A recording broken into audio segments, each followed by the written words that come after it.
Hello' everyone, আপোনালোক সকলোলৈকে মোৰ পুনৰবাৰ ইউটিউব চেনেললৈ স্বাগতম জনাইছোঁ। ছানডে স্পেচিয়েল বুলি আজি বনাবলৈ লৈছোঁ হাঁহ মাংস। এয়া জুইতে বনাব লৈছোঁ।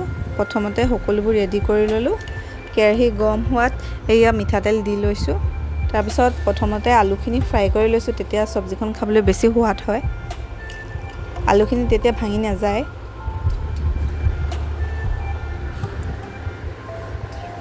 অলপমান হালধি দি লৈছোঁ, তেতিয়া কালাৰটো অকণমান ধুনীয়া আহে। এয়া হ'বই, বেছি ৰঙা কৰা নাই আৰু। একেবাৰে সাধাৰণভাৱে বনাইছোঁ। মইনো কেনেদৰে বনাইছোঁ তাকে বোলে অলপমান দেখাইছোঁ আপোনালোকক। এয়া পিঁয়াজ দি ল'লোঁ।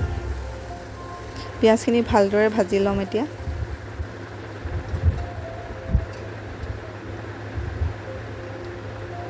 তাৰপিছত এয়া আদা নহৰুখিনি দি লৈছোঁ। আদা নহৰু কেঁচা গোন্ধ নোযোৱালৈকে এইখিনি ভালদৰে ভাজি ল'ম।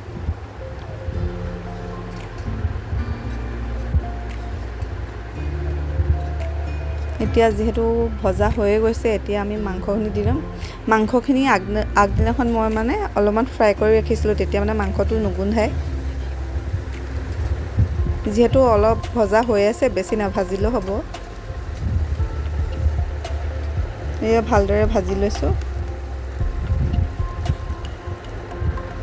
মই আগদিনাখন ভাজোঁতে হালধি নিমখ অলপমান দিয়ে লৈছিলোঁ, এতিয়া সেইটো কাৰণে পৰিমাণ অনুসৰি অলপমান দি লৈছোঁ। এতিয়া এইখিনি ভালদৰে ভাজি লৈছোঁ। এয়া দেখিছেনে তেল ওলাইছে।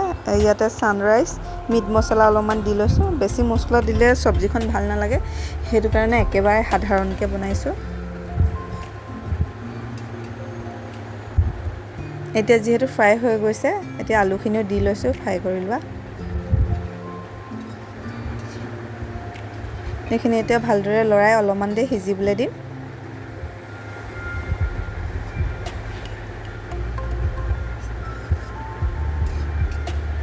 এতিয়া ঢাকনখন লগাই দিম।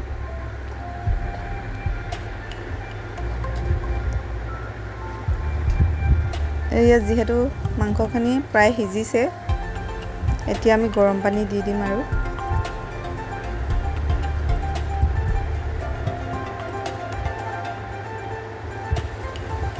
মাংসত যিহেতু গৰম পানী দিলে চব্জিকণ সেৰেকা হৈ নাযায়, সেইটো কাৰণে মই গৰম পানীয়ে দিওঁ।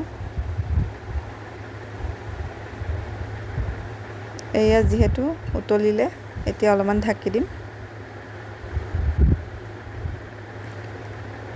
তাৰপিছত বাৰীলৈ গ'লোঁ। এয়া দেউতাই ৰুই থৈ দিয়া মান ধনিয়া অলপমান ছিঙি ল'লোঁ।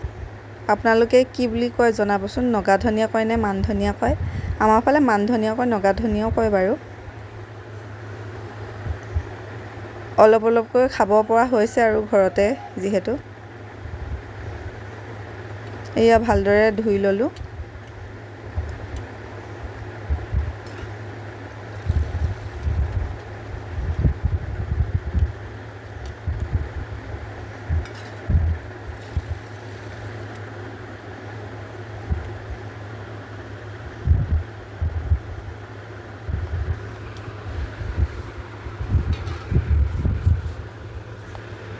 এয়া মই ভালদৰে মিহি মিহিকৈ কাটি ল'লোঁ। এতিয়া শাকখিনি প্ৰায় হৈয়ে গৈছে, এতিয়া দি ল'লোঁ আৰু অলপ দেৰি সিজিব দিম, তাৰপৰা নমাই দিম।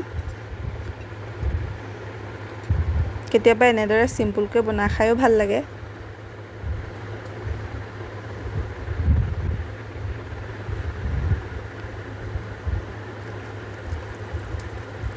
এই আমাৰ চব্জি ৰেডি হৈ গ'ল। কালাৰটো কেনেকুৱা লাগিছে জনাবচোন দেই। এয়া থালিখনো সজাই ল'লোঁ, এনেই চিম্পুলকৈ আৰু। বাকী কমেণ্ট কৰি জনাব কেনেকুৱা লাগিছে থালিখন। এনেদৰে চিম্পুলকৈ সজাইছোঁ, যিহেতু মাছ মাংস থাকিলে বেলেগ চব্জি ভাল নালাগে ন। যদি ভিডিঅ'টো চাই ভাল পালে তেতিয়াহ'লে লাইক, কমেণ্ট আৰু শ্বেয়াৰ কৰিবলৈ নাপাহৰিব। তেতিয়াহ'লে আজিলৈ আহোঁ।